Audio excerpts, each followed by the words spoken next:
Buenas tardes, gente. Hoy tenemos con nosotros a la banda danesa de Están, que están de gira por España presentando su segundo álbum de estudio, Solid State Chemicals. Anteriormente habían presentado otro álbum llamado Too Many Too Much, así como varios sencillos y EPs, donde han dejado claro su talento y su versatilidad en la música. Como llevan ya un par de semanas por España girando y en los últimos días hemos podido disfrutar de ellos en 2 ocasiones, la semana pasada en el Talavera Spring Festival y ayer noche en el Perro de la parte de atrás del coche en Madrid, lo primero que nos gustaría preguntarles es acerca de su experiencia con el público español y los conciertos vividos. Okay, the first question is, what's the feeling about the Spanish audience and how do you feel on the stage being in Spain? What's the feeling of that? Any feelings? I feel great when I'm in Spain, you know, it's lovely weather and lovely culture and good food, so that's nice, and we love to play with we love to play in front of the Spanish audience because they're great people. They it's like they understand the music, and we have a connection with the Spanish people. So yeah, it's cool. Yeah, I think so too. Yeah. I think there's an appreciation for guitar music which is not the same all over Europe. Like we played other countries where it's a different vibe, so it's good to play in Spain. There's definitely a strong rock tradition in Spain. You feel that as a rock band when you come here. Yeah. En este momento, tal como os decíamos, están de gira por nuestro país presentando su segundo trabajo, para el que han contado en la producción con Flemming Rasmussen, productor entre otros de Metallica. Queríamos saber cómo surgió esa colaboración, por qué le eligieron precisamente a él y qué les ha aportado en este nuevo disco. So now, at the moment you're presenting your second long play, so we want to know, how do you get in touch with Flemming Rasmussen, and that you know is the producer in other bands Metallica. We want to know how was the beginning of the collaboration and why you choose Flemming and what he increased to the group and what is the addition on the record. I think Claus, this is your story to tell, because I mean it's because of Claus that we started working with Flemming. Yeah, I met Flemming at some rehearsal studios in Copenhagen, and we came to visit him, and he came to visit us to help us. And then this band was born, and we needed a good producer, and I suggested that we contacted Flemming, and he was wise enough to say yes, and we are very grateful to play and to record at his studio, because he has this feeling of what we need and sometimes what we think before we think it. Yeah. So we have a good connection, just like with the Spanish people. Yeah, that's true. It's actually like the debut album Too Many Too Much was supposed to be an EP that we recorded during the lockdown, and then the connection with Flemming was so strong that we decided to make an album instead. So and since then we've only worked with him basically. Podríamos decir que vuestra banda es multicultural, desde Dinamarca hasta Turquía, por lo que vuestras influencias y referencias musicales también deben ser diversas. ¿Cómo os conocisteis y cómo empezó vuestra banda? ¿Qué influencias musicales os han marcado más a la hora de definir vuestra propia música? So we can say that the band is multicultural. You have got from Denmark, from Turkey, different countries. So we are supposed to think that your music influences are so different. So how do you meet to each other? How the start begins? How was the beginning of the band? The influences that get together as a band that you put inside of the band.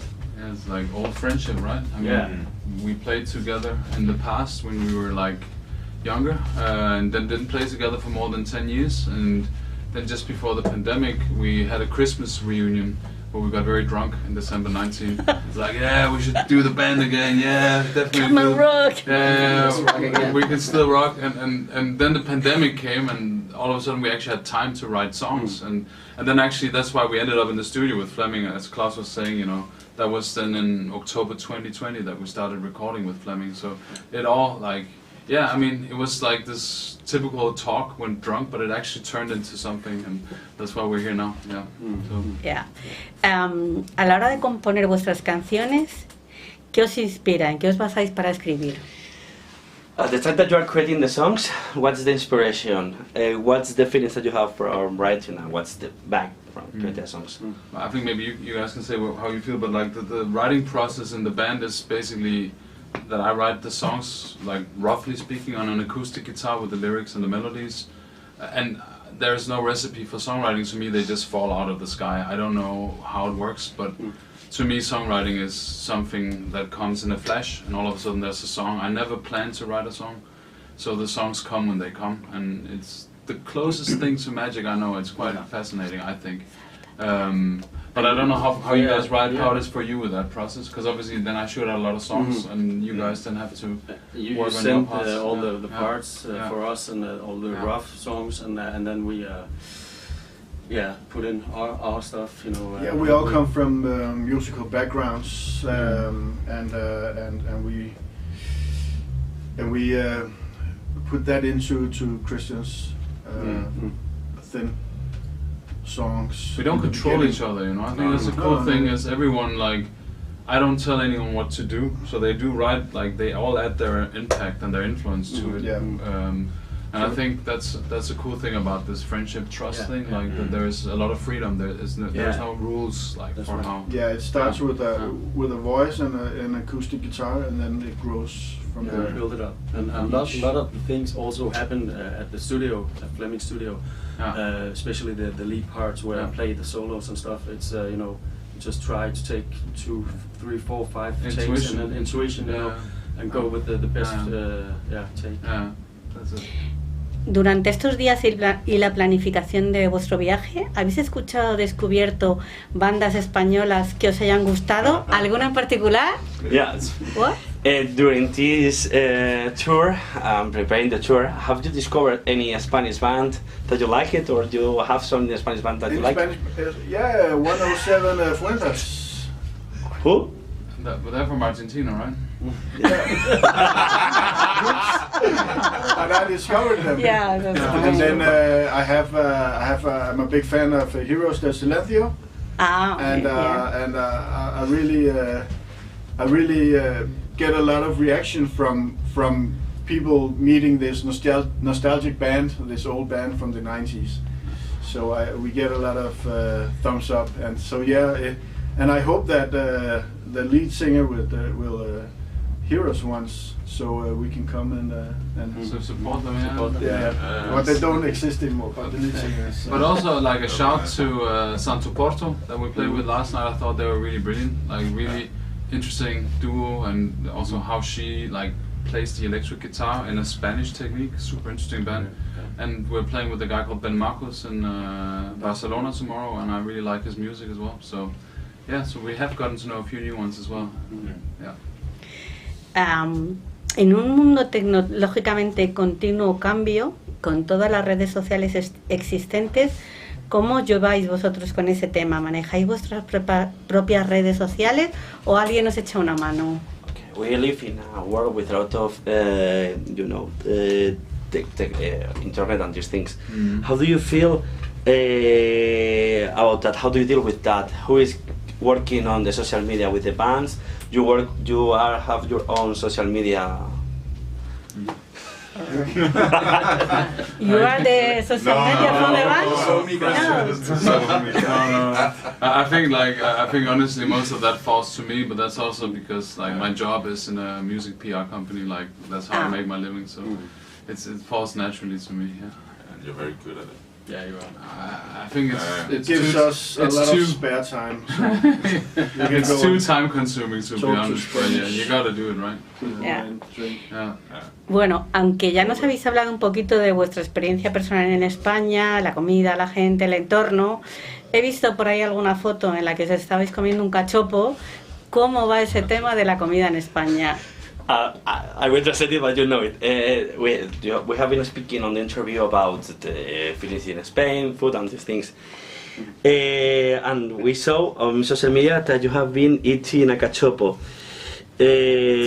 So That's good. Tell me, what's the feelings of that? It's good. It's It's good. very good. You guys have good food in Spain, you know. You like the Spanish food? Yeah. These three guys, we went to Castellón last year at the Pro Weekend, and they ate at a restaurant, and I couldn't make it because someone has to do social media, right? So they went to this fancy restaurant and ate steak, and they're still talking about it. What was it called again? Angel, Yeah. yeah. Really They're still good. talking Really about good. it. Yeah. Yeah, the best. Y ahora ya un Violin poquito... emoji. Ah, ya. Y ahora ya un poquito para ir terminando, nos gustaría saber qué próximas fechas tenéis previstas en nuestro país o en Europa, quién sabe dónde os podremos reencontrar. Speaks a bit about the tour, the rest of the Spanish tour and the rest. Yeah, so we are in Barcelona tomorrow, and then we are in Castellón on Sunday, and then we have a few weeks break. Then we are playing 4 shows in Poland, in Warsaw, Poznan, Gliwice, and Osna Lubusky. Yeah. So I forgot the name of the last city. And then we're playing in Berlin and Hamburg as well, and we've got some guys working on shows in the UK as well right now. We also played in Copenhagen before we went to Spain now, so it's kind of nice. It's like Spain, Poland, Germany, Denmark, UK. Yeah. Y una pregunta que nos gusta hacer a la gente, porque nosotros somos muy fan del formato antiguo, disco, LP, vinilo. ¿Vosotros creéis que esos formatos están prontos a morir o que la industria los va a seguir manteniendo? So, you know, we're people that would like to have the physical records, vinyl, CD, cassettes, these things. What do you think about the physical ways? Do you think it's going to death? Is it going to be alive? Or these things, or is going to be just streaming? What's your feelings as musicians, as a music industry? Yeah, I think we have. Like as a band, we're taking down the new album from Spotify and Apple in 3 weeks' time to make a bit of a statement, because we're leaving the singles up there, but the full album will only be available on vinyl or download or CD or NFT, which is the new thing that I believe a lot in the digital space is digital art, that you make it limited in digital editions that collectors can collect, and I think we need to do that, because it's not good the way music is developing, being so controlled by corporations. Like Google that used to sell advertisements, like Apple that uses to sell iPhones, or it's only the major shows that work well, so you have to pay 500 euros to go see Taylor Swift, and we're living in an inflation, people don't have the money. The small bands are suffering, it's bad for artist development, so we wanted to make a little statement. We're a small band, but but we do. I don't know how you guys feel, but I do like vinyl. I think personally, I love the format. It's and the sound is better on vinyl. Y por último, ¿qué les diríais a nuestros seguidores para que se animasen a disfrutar de uno de vuestros directos? So the last question, and for close interview, what do you say to the people that is watching and listening to the interview for going to one of your shows next time you come? Come see us. We have a lot of energy when we play live. Good tunes, lots of energy. We make a lot of friends that come and hear us, and we talk a lot about to them afterwards, and spend all the time we can with the people that come and hear us before they leave for the next show, or so come up and say hi. Yeah, we'd like to meet you. Come on and be free. Really happy. Yesterday concert was fantastic. Really fantastic. Gracias. Por nuestra parte nada más, muchas gracias por atendernos y que os vaya todo genial. So for the brand from the magazine website, this interview, thanks a lot and wish you best. Thanks for the Thank support. you. Thank you. For talking about the music, we appreciate that. Thanks.